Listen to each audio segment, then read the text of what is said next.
حسبي ربي جل الله ما في قلبي غير الله نور محمد صلى الله لا إله إلا الله حسبي ربي جل الله ما في قلبي. قرآن مجید فرقان حمید میں اللہ تبارک و تعالی ارشاد فرماتا ہے وَقُولُوا لِلنَّاسِ حُسْنًا، اور لوگوں سے اچھی بات کرو. اللہ تبارک و تعالی نے اچھی بات کا، اچھے کردار اور اچھے اخلاق، لوگوں کے ساتھ اچھے برتاؤ کا جگہ جگہ حکم فرمایا ہے، جس میں مزید بالاقسام آتی ہیں کہ اچھا اخلاق و رویہ، اچھے بول، میٹھے بول، نرم گفتگو، اچھی بامقصد اور بامعنی گفتگو ہماری سب سے پہلے تو ہمارے گھر والوں میں سے والدین کے ساتھ ہو، رشتہ داروں کے ساتھ ہو، اچھا سلوک، اچھی گفتگو. رشتہ داروں کے بعد یہ سلسلہ بڑھتا رہتا ہے، چلتا رہتا ہے پڑوسیوں کے ساتھ اور مخلوق خدا میں سے ہر ایک کے ساتھ ہمارا اچھا رویہ، اچھی گفتگو ہونی چاہیے. اس کے برخلاف بری گفتگو، برا رویہ، سخت لہجہ، سخت برتاؤ کرنا، اس کو قرآن پاک نے بھی اور احادیث طیبہ نے بھی قابل مذمت قرار دیا. قرآن پاک میں اللہ تبارک و تعالی ارشاد فرماتا ہے لا يحب الله الجهر بالسوء من القول الا من ظلم. اللہ تبارک و تعالی برائی کو ببانگ دہل کرنا پسند نہیں فرماتا. کسی بھی برائی کو، کسی بھی برے قول کی اللہ تبارک و تعالی اس طرح بلندی نہیں پسند فرماتا، مگر وہ کہ جس پر ظلم کیا گیا ہو. اگر وہ اس ظلم والی برائی کو بیان کرتا ہے، لوگوں سے کہتا ہے، تو اب اس مظلوم کی اللہ تبارک و تعالی سنے گا. ظلم قیامت کے اندھیروں میں سے ایک اندھیرا ہے، اور جس پر ظلم ہو رہا ہے اگر وہ یہ بات لوگوں کو بتائے، اللہ تعالیٰ کی بارگاہ میں اگر دعا کرے تو اللہ تبارک و تعالیٰ اس کی دعا کو قبول فرماتا ہے. فرمایا بخاری مسلم شریف کی حدیث ہے ظلم قیامت کے دن اندھیرے ہی اندھیرے ہیں، تاریکیاں ہیں. یعنی ظلم کرنے والا قیامت کے دن سخت مصیبتوں اور تاریکیوں میں، اندھیروں میں گھرا ہوا ہوگا. ظلم کرنے والا ظالم کو روز قیامت اندھیرا ہی اندھیرا ہوگا، اس کے لیے اندھیروں میں مبتلا ہوگا. اس کو کوئی روشنی نظر نہ آئے گی کہ جہاں سے وہ پناہ حاصل کر سکے.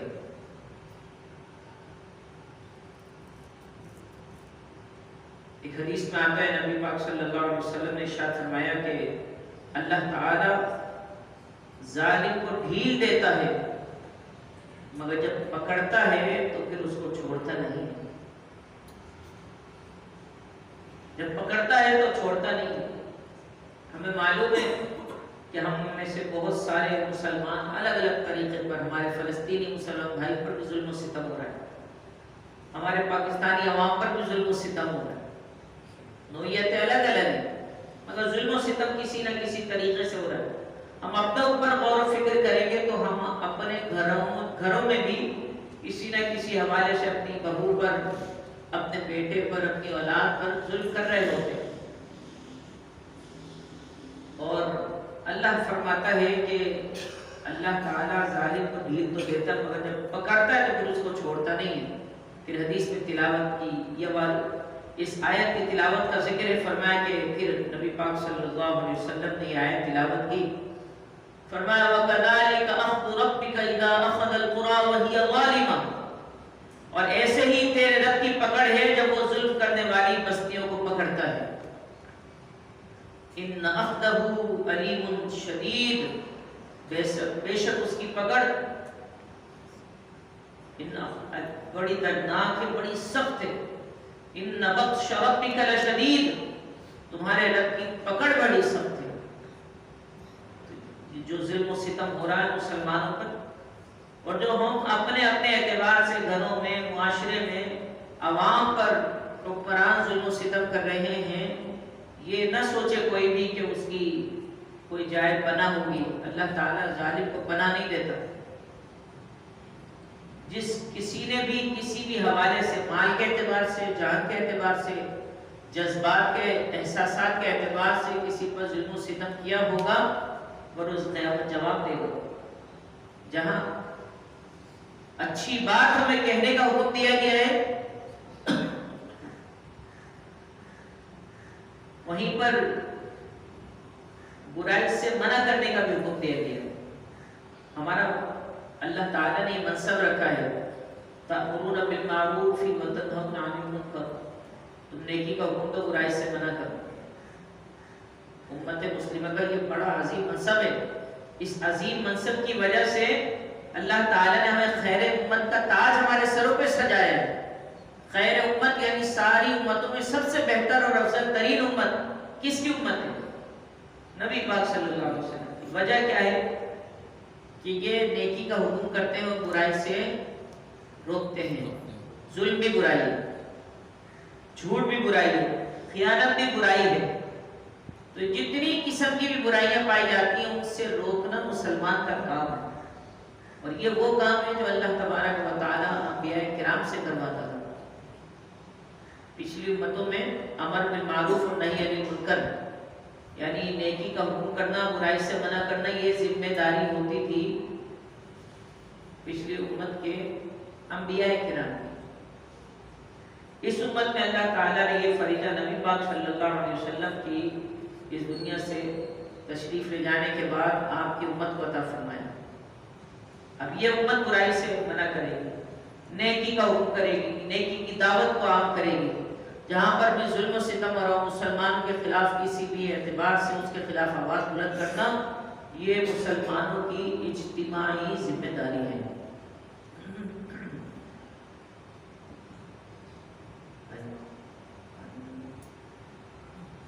یہ مسلمانوں کی اجتماعی ذمہ داری ہے کہ جہاں پر مسلمانوں پر ظلم ہو رہا ہے، جس طریقے سے بھی ظلم و ستم ہے اس کو دور. اللہ تعالیٰ کیا فرماتا ہے؟ لا يحب اللہ الجهر بالسوء من القول. کسی برائی کی بات کو اللہ تعالیٰ، کسی بری بات کا چرچا اللہ پسند نہیں کرتا، اس بری بات کو پھیلایا جائے. مگر جس کو ظلم ہو رہا ہے، اس ظلم کی آواز کو اللہ تعالیٰ پسند فرمائے گا کہ اس کے بات کو بتایا جائے تاکہ اس سے ظلم کو دور کیا جا سکے. لہذا اگر کسی کے ذمے کسی کا کوئی بھی حق اور اس نے دبا لیا، یہ بھی ظلم ہے. فرمایا نبی پاک صلی اللہ علیہ وسلم نے، بخاری شریف کی حدیث ہے، فرمایا جس کے ذمے اس کے بھائی کا کوئی حق ہو، وہ آج اس سے معاف کرا لے، اس سے پہلے کہ نہ اشرفی ہوں گے نہ روپیہ ہوگا، بلکہ اس کے عمل صالح کو بقدر حق لے کر دوسرے کو دے دیا جائے گا. جس دن نہ سونے کی اشرفیاں کام آئیں گی، درہم و دینار کام نہیں آئیں گے، پیسے نہیں آئیں گے وہاں پر کام. اگر آپ کے کچھ کام آ سکے گا تو آپ کے وہ نیک اعمال کام آئیں گے، اور وہ نیک اعمال آپ کے کام نہیں آئیں گے اگر آپ نے کسی پر ظلم و ستم کیا ہوگا. بلکہ یہ نیک اعمال اللہ تعالیٰ جس کی حق تلفی کی گئی ہے اس کو، آپ کے نیک اعمال اس کو دے دے گا. لہذا آج ہی اپنے حقوق معاف کرا لینے چاہیے. فرمایا اگر اس کے پاس نیکیاں نہیں ہوں گی تو اس کے گناہ، دوسرے کے گناہ اس پر لاد دیے جائیں گے. اگر اس کے پاس نیکیاں نہیں ہیں، گناہ تو ہیں، تو اس کے گناہ دوسرے کے گناہ اس پر لاد دیے جائیں گے. اس کے گناہوں میں مزید اضافہ ہو جائے گا. درود شریف پڑھیے. اللہم صلی علی سیدنا. ایک حدیث بھی ہے، مفلس کون ہے؟ نبی پاک صلی اللہ علیہ وسلم نے فرمایا تمہیں معلوم ہے مفلس کون ہے؟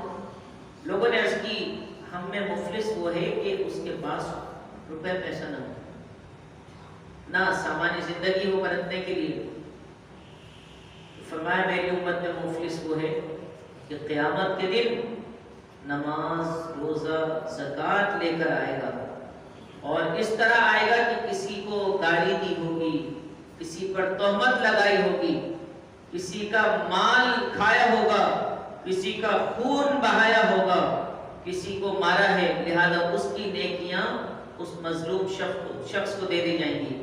اگر لوگوں کے حقوق پورے ہونے سے پہلے اس کی نیکیاں ختم ہو گئی تو ان کی خطائیں اس شخص پر ڈال دی جائیں گی جس نے حق تلفی کی ہو۔ یہ شخص مفلس ہے، یہ غریب ہے جس کے پاس کچھ باقی نہ رہا، غریب کو نہیں جس کے پاس پیسہ مال نہ ہو۔ بروز قیامت مفلس شخص وہ ہوگا کہ جو بڑی نیکیاں لایا ہوگا، نیکیاں اس قسم کی زکوٰۃ، صدقات، خیرات، حج سب ہوں گے، مگر اس کے باوجود بھی بروز قیامت مفلس ہو جائے گا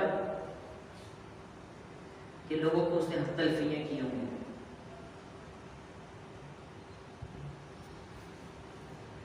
نبی پاک صلی اللہ علیہ وآلہ وسلم نے ارشاد فرمایا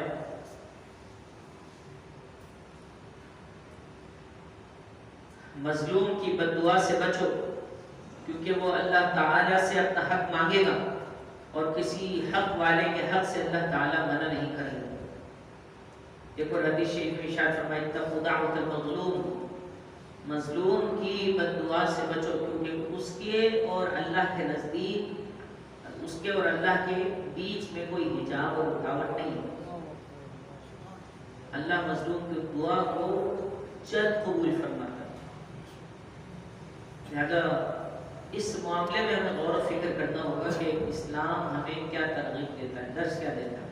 ایک طرف تو ایک ہمارا اپنا ظلم و ستم ہے جو گھر کے لیول پر، معاشرے کے لیول پر اور ملک کے لیول پر ہو رہا ہے، مختلف قسم کی زیادتیاں، ظلم ستم ہو رہے ہیں، بجلی نہیں ہوتی، گیس نہیں ہوتا، پانی نہیں ہوتا، صاف ماحول نہیں ہے، تعلیم کی سہولتیں نہیں ہیں اور دیگر دینی دنیاوی سہولتیں میسر نہیں ہیں۔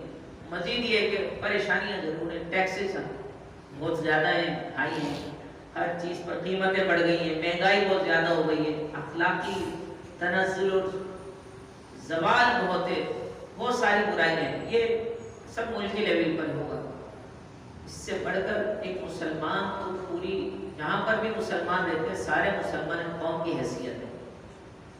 جس طرح نبی پاک صلی اللہ علیہ وسلم نے فرمایا الکفر ملۃ واحدہ، سارے کے سارے کافر ایک ہی قوم ہے، چاہے ان کا نام آپ یہودی رکھیں، چاہے آپ ان کا نام عیسائی رکھیں، ہندو رکھیں، کوئی اور مشرک رکھیں نام، زرتشت ہو، سارے کے سارے مل کر مسلمانوں کے خلاف کھڑے ہوتے ہیں، سب مسلمانوں کے خلاف ہیں۔ فرما دیا لن ترضى عنك اليهود ولا النصارى حتى تتبع ملتهم، یہود و نصارہ تم سے کبھی خوش نہیں ہو سکتے یہاں تک کہ تم ان کے لائب دین کی، ان کی ملت کی، ان کے نظریے کی پیروی جب تک نہ کرو گے تم سے خوش نہیں ہوگے۔ یہ کام ہم سے ہوگا نہیں، وہ ہم سے خوش ہوں گے نہیں، ایک ہی بات ہے۔ جب ہم ان کی ملت کی پیروی کریں گے اس کا مطلب ہم یہودی یا عیسائی بن جائیں گے یا کوئی اور کسی مذہب کو اختیار کر لیں گے تو پھر وہ ہم سے راضی ہوں گے۔ یہ کام جب ہم سے ہوگا نہیں تو اس کا مطلب وہ ہم سے راضی نہیں ہوں گے۔ تو اس کا مطلب کیا ہوا کہ ہمیشہ یہود و نصارہ ہم سے ناراض ہی رہیں گے، کتنا ہی خوش کرنے میں لگے رہیں۔ اور قرآن کریم نے یہ بھی بتا دیا کہ مسلمانوں میں کچھ گروہ ایسے ہیں جن کے دلوں میں یہ مرض اور بیماری، یہ روگ ہے، یہ بیماری ہے کہ وہ ان کو خوش کرنے میں لگے پڑے۔ فَتَرَى الَّذِينَ فِي قُلُوبِهِم مَرَضٌ، تو تم ان لوگوں کو دیکھو گے کہ جن کے دلوں میں مرض ہے، بیماری ہے، یُسَارِعُونَ فِيهِم، انہی میں گھس رہے ہیں، دوڑے پڑتے ہیں انہی کی طرف، جاتے ہیں بار بار جا رہے ہوتے ہیں۔ ایک تو دورے پڑتے ہیں، ایک تو دوڑتے رہتے ہیں اس طرف، ایک تو یہ دورے کرتے ہیں، ایک ان کو دورے ملنے کے پڑتے ہیں، پھر مزید کیا کرتے ہیں ان کی طرف دوڑے جاتے ہیں، بار بار جب دیکھو وزٹ ہو رہے ہیں، جب دیکھو ٹور پہ لگے ہوئے یہاں جاتے ہیں۔ اور معاملہ کیا ہے، قرآن نے حقیقت، اللہ تعالیٰ نے جہاں نفس کو پیدا کیا تو نفسیات کو بھی وہ جانتا ہے، ہماری نفسیات کیا ہے، سائیکالوجی ہماری کیا ہے، دل میں کیا ہمارے چور چھپا بیٹھا ہے، اللہ وہ بھی بیان فرماتا ہے۔ یقولون نخشى ان تصیبنا دائرہ، ہم ڈرتے ہیں کہیں ایسا نہ ہو کہ ہم پر سینکشنز لگ جائیں. دائرہ مصیبت کو کہتے ہیں, پابندیوں کو کہتے ہیں.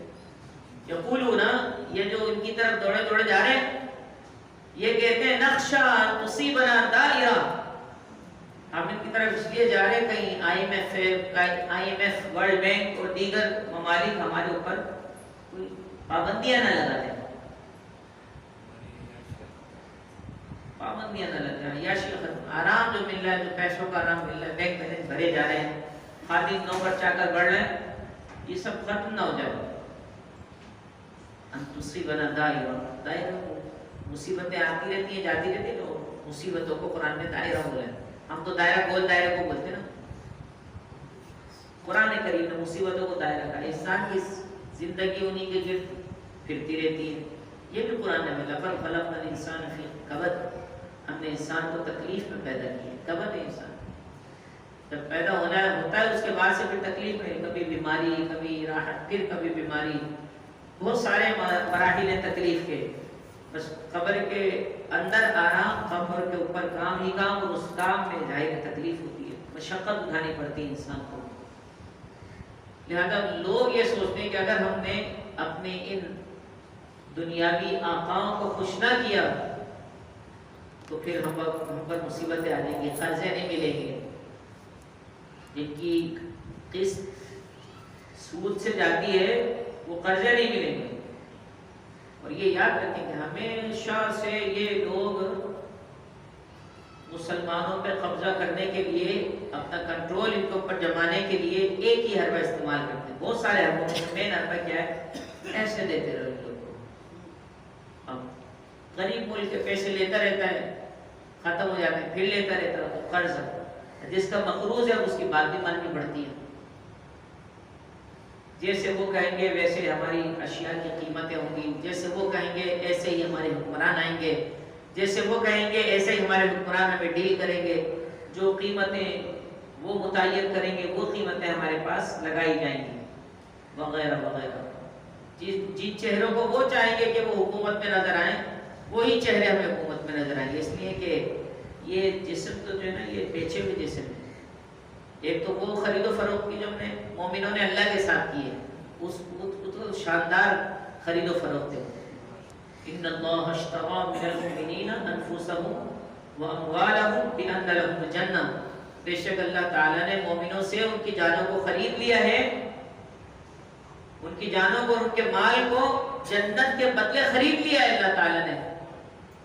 ایک تو یہ اللہ سے ہم نے بیعت کی, ایک ہمارے ان آقاؤں نے اپنے دنیاوی آقاؤں سے خود ایک خرید و فروخت کی ہوئی کہ ہماری مرضی نہیں ہے, آپ کی مرضی چلے گی, اس لیے کہ پیسہ آپ کا ہے, ساری چیزیں آپ ہم پرووائڈ کر رہے ہیں, لہذا ہماری نہیں چلے گی, جو وہ کہیں گے ویسے کام ہوگا. اب جب یہ منع کرتے کہ نہیں, فلسطین کے مسلمانوں کی مدد کے لیے آواز نہیں اٹھانی, آپ کو آواز نہیں اٹھانی جائے, ڈونیشنز کلیکٹ نہیں کرنے ان لوگ کے لیے, کلیکٹ نہیں ہو رہے ڈونیشن, منع کر دیے لوگ, نہیں ہوں گے. بعض بینکوں کے باہر لگا دیے گئے کہ ڈونیشنز یہاں پر فلسطین کے لیے نہیں لیے جائیں گے ہماری طرف, ہے نا, ایسے ہی نا, منع کیا ہوا.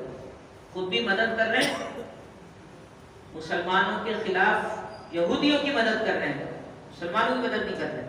ابھی آج بچوں کا عالمی دن کل منایا گیا, کل تھا, آج تھا, کل تھا نا عالمی دن, کل. تو ان کو دنیا بھر کے بچے یاد آتے ہیں, فلسطین کے بچے یاد نہیں آتے, ان انسان کے بچوں کو. یہ کیسے انسان, ان کو ہر قسم کے بچے, ان کو جانوروں کے بچے یاد آتے ہیں.